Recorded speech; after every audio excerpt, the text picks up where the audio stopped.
3 फरवरी 2025। क्या हो रही है भोपाल में? आपका स्वागत है। मध्य प्रदेश परिवहन विभाग के पूर्व आरक्षक सौरभ शर्मा और उसके करीबी चेतन सिंह गौर और शरद जायसवाल 4 फरवरी तक लोकायुक्त की रिमांड पर है। इनसे पूछताछ में लोकायुक्त को काली कमाई से संबंधित कई अहम जानकारियां मिल रही। सौरभ शर्मा ने अपनी काली कमाई को रियल एस्टेट समेत अलग अलग कंपनियों में लगाया है। कई कंपनियों में लाखों के डिपॉजिट की जानकारी लोकायुक्त टीम को जांच में मिली है। सौरभ से जुड़ी सभी कंपनियों में शरद और चेतन डायरेक्टर है। 2019 में रजिस्टर्ड अविरल कंस्ट्रक्शन कंपनी के तहत भोपाल और इंदौर में करोड़ों रुपए की प्रॉपर्टी की खरीद की गई।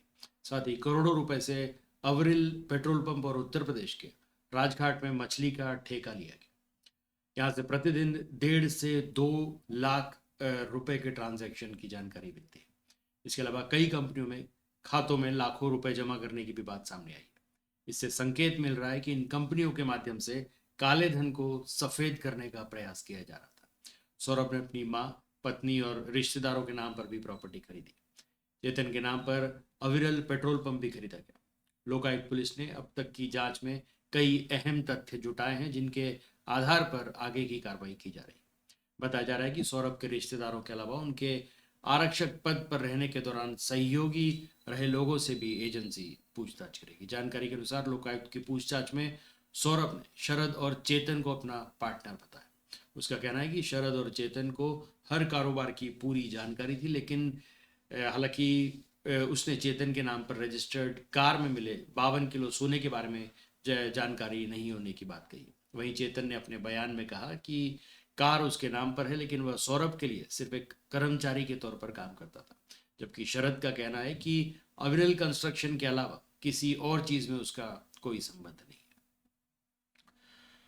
मुख्यमंत्री डॉक्टर मोहन यादव 4 दिवसीय जापान की यात्रा के बाद भोपाल लौटने पर रविवार को स्टेट हैंगर पर पार्टी कार्यकर्ताओं ने उनका स्वागत किया।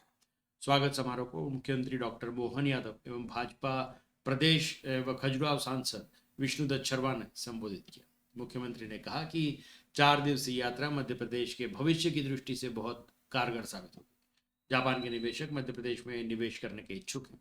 निवेश को आकर्षित कर मध्य प्रदेश को देश का नंबर 1 राज्य बनाएंगे। मुख्यमंत्री ने कहा कि जापान से हमारी संस्कृति भी बहुत मिलती जुलती है। हम सूर्य को पूजते हैं, सूर्य को भी वो अपना देवता मानते हैं। सरस्वती जी, गणेश जी और भगवान गौतम बुद्ध की वजह से भी जापान से भारत के बहुत पुराने संबंध हैं। जापान की 4 दिन की यात्रा में कई बड़ी कंपनियों, निवेशकों और उद्योगपतियों से भी उन्होंने मुलाकात की। वे सब प्रधानमंत्री नरेंद्र मोदी पर भरोसा करते हुए भारत और मध्य प्रदेश में निवेश करने के इच्छुक हैं। जय श्री गायत्री फूड कंपनी की डायरेक्टर पायल मोदी के बयान के बाद भी चूनाभट्टी पुलिस ने पहले से चल रही जांच का हवाला देते हुए कोई कार्रवाई नहीं की। इस दौरान अस्पताल में भर्ती पायल का एक वीडियो भी सोशल मीडिया पर वायरल हुआ है, जिसमें उन्होंने पुराने आरोपों को दोहराया है। अब पायल और उनका परिवार न्याय के लिए अदालत का दरवाजा खटखटाने की तैयारी कर रहा है। जानकारी के अनुसार जय श्री गायत्री फूड कंपनी की डायरेक्टर पायल मोदी के ठिकानों पर बीते बुधवार को ईडी ने कार्रवाई की। उसके अगले दिन पायल ने जहरीला पदार्थ खा लिया था, जिसके बाद उन्हें इलाज के लिए निजी अस्पताल में भर्ती कराया गया था। अस्पताल से मिली पीएमएलसी के बाद शनिवार को चूनाभट्टी पुलिस ने पायल के बयान दर्ज किए। हालांकि पुलिस ने पूर्व डीओडब्ल्यू और ईडी द्वारा की जा रही जांच का हवाला देते हुए बयानों को सार्वजनिक करने से इनकार कर दिया था। पुलिस का तर्क था कि पहले से ही कंपनी के खिलाफ एजेंसियां जांच कर रही है, ऐसे में अलग से जांच करने की जरूरत नहीं है। जहर खाने के बाद पायल के हाथ से लिखा हुआ एक पत्र भी सोशल मीडिया पर काफी वायरल हो रहा है, जिसमें केंद्रीय मंत्री चिराग पासवान के रिश्तेदारों द्वारा प्रताड़ित करने का आरोप लगाया जा रहा है। रविवार को पायल का एक वीडियो भी सोशल मीडिया पर वायरल हुआ, जिसमें उन्होंने पत्र में लिखे आरोपों को दोहराया है। पायल का कहना है कि वर्ष 2021 में उनके यहाँ चोरी हुई थी, जिसकी शिकायत पुलिस से की गई थी। उस वक्त भी पुलिस ने कोई कार्रवाई नहीं की थी। इसके बाद भी उन्हें प्रताड़ित किया जा रहा था। ईओडब्ल्यू की कार्रवाई के बाद 40 दिनों तक उनकी फैक्ट्री पर भी ईओडब्ल्यू ने इसको बंद कर दिया था। परिजनों ने बताया कि बयान के बाद पुलिस ने कोई कार्रवाई नहीं की। रविवार को पुलिस ने उनका आवेदन लेने से भी इनकार कर दिया। इसलिए अब न्याय के लिए अदालत का दरवाजा खटखटाया जाएगा। कमला नगर पुलिस ने 3 शातिर बदमाशों को गिरफ्तार किया है। पकड़े गए बदमाशों से चोरी की 3 बाइकें और सोने चांदी के आभूषण समेत करीब 13.5 लाख रुपए माल बरामद हुआ है। तीनों शातिर बदमाश हैं जिन्हें 3 साल की सजा इसके पहले हो चुकी है। कुछ महीने पहले ही वे जेल से बाहर निकले थे, जिसके बाद दोबारा से वारदातें करनी शुरू कर दी। प्रारंभिक पूछताछ में कमलानगर, कोतवाली, पिपलानी और तलैया में हुई कुल 6 वारदातों का खुलासा हुआ है। एडिशनल डीएसपी रश्मि अग्रवाल दुबे ने बताया कि सह्याद्री परिसर कमलानगर में रहने वाले सतीश कुमार नेमा बीती 27 जनवरी को परिवार के एक धार्मिक कार्यक्रम में शामिल होने चले गए थे। वापस लौटे तो घर का ताला टूटा मिला और सामान बिखरा पड़ा था। अलमारी में रखे सोने के कंगन, सोने की चेन, पेंडेंट, 3 मंगलसूत्र, कान की 4 बालियां, चांदी की पायल, चांदी के सिक्के और 25,000 रुपए नकदी समेत अन्य सामान भी गायब था। पुलिस ने इस मामले में अज्ञात आरोपियों के खिलाफ केस दर्ज किया। दिन दहाड़े हुई चोरी की इस घटना का खुलासा करने के लिए पुलिस की एक विशेष टीम बनाई गई थी। सीसीटीवी कैमरे से मिला सुराग पुलिस टीम ने घटनास्थल पर लगे सीसीटीवी कैमरे के फुटेज खंगाले तो संदेही मकान के भीतर जाते हुए दिखाई दिए। इन दोनों की पहचान पुराने बदमाशों नियाज और राजू खत्री के रूप में हुई। बाद में दोनों को शास्त्री नगर स्थित मैदान के पास से पकड़ा गया तो उन्होंने अपने साथी आबिद के साथ मिलकर वारदात को अंजाम देना स्वीकार किया। पुलिस ने तीनों की निशानदेही पर कमलानगर, कोतवाली, तलैया और पिपलानी इलाके से की गई 3 मोटरसाइकिल और जेवरात समेत करीब 13.5 लाख रुपए का माल बरामद किया।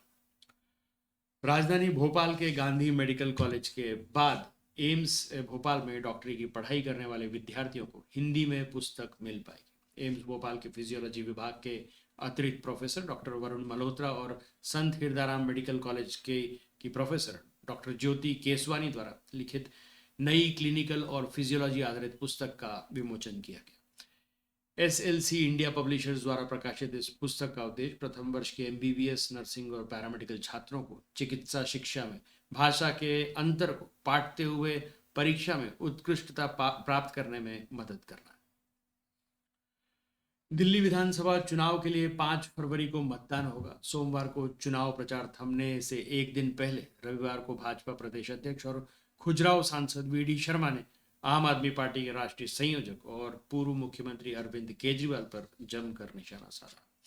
शर्मा ने दिल्ली के मटियाला विधानसभा क्षेत्र से पार्टी प्रत्याशी संदीप सहरावत के समर्थन में द्वारका मंडल में शक्ति केंद्र प्रभारी, बूथ अध्यक्षों की बैठक एवं घर घर जनसंपर्क कर भाजपा प्रत्याशी को ऐतिहासिक मतों से विजयी बनाने की अपील की।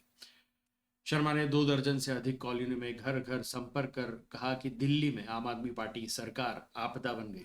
जिस तरह आपदा आने पर लोगों को बिजली, पानी, सड़क, समुचित इलाज और अन्य मूलभूत सुविधाओं के लिए परेशान होना पड़ता है, उसी तरह दिल्ली की केजरीवाल की सरकार ने भी जनता को परेशान कर रखा है। आपदा की सरकार से त्रस्त दिल्ली की जनता इस बार उनको सबक सिखाने के लिए तैयार है। भाजपा शासित राज्य विकास में कीर्तिमान स्थापित कर रहे हैं, वहीं केजरीवाल के नेतृत्व में दिल्ली की सरकार भ्रष्टाचार के रिकॉर्ड बना रही है। राजधानी भोपाल में पहली बार हो रही ग्लोबल इन्वेस्टर्स समिट का काउंटडाउन शुरू हो गया। प्रदेश सरकार ने 24-25 फरवरी को आयोजित होने वाली जीआईएस की तैयारी शुरू कर दी है। इसका शुभारंभ प्रधानमंत्री नरेंद्र मोदी 24 फरवरी को करेंगे। ऐसे में चर्चा है कि प्रधानमंत्री एक दिन पहले 23 फरवरी को भोपाल आ सकते हैं। समिट में आधा दर्जन केंद्रीय मंत्रियों के साथ ही देश विदेश के कई बड़े उद्योगपति भी इसमें शामिल होंगे। इसमें अंबानी, अदानी, टाटा सन्स, विप्रो ग्रुप के मालिक करीब उनके समेत 20,000 उद्योगपति और निवेशकों के शामिल होने की चर्चा है। समिट में निवेशकों को मध्य प्रदेश में निवेश की अपार संभावनाओं से अवगत कराया जाएगा। सरकार आयोजन को भव्य बनाने पर जोर दे रही है। भोपाल के छोला मंदिर पुलिस ने एक युवक की रिपोर्ट पर उसके दोस्त के खिलाफ धोखाधड़ी और आईटी एक्ट की धाराओं के तहत केस दर्ज किया। आरोपी ने बातचीत के बहाने फरियादी से कई बार मोबाइल फोन मांगा और उसके फोन पे अकाउंट से अपने अकाउंट में रुपए ट्रांसफर किए। पिछले दिनों दोस्त रुपए निकालवाने बैंक पहुंचा तो पता चला कि उसके खाते में अमाउंट ही नहीं है। स्टेटमेंट निकालते से पता चला कि रुपए दोस्त ने निकाले। पुलिस आरोपी की गिरफ्तारी के प्रयास कर रही है। जानकारी के अनुसार हनुमान मंदिर के पास छोला रोड में रहने वाले नरेश श्रीवास प्राइवेट काम करते हैं और भारतीय जनता पार्टी के बूथ अध्यक्ष हैं।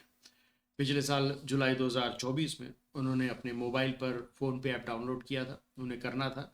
नरेश को मोबाइल के बारे में ज़्यादा तकनीकी जानकारी नहीं थी, इसलिए उन्होंने अपने दोस्त तरुण कुशवाहा को फ़ोन पे ऐप डाउनलोड करवाया।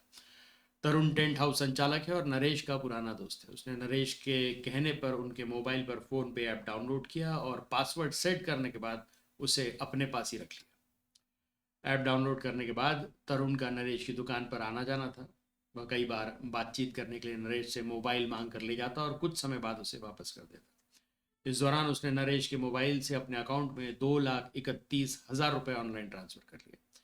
पिछले दिनों नरेश रुपए निकालने के लिए बैंक पहुंचा तो पता चला कि उसके अकाउंट में पैसा नहीं है।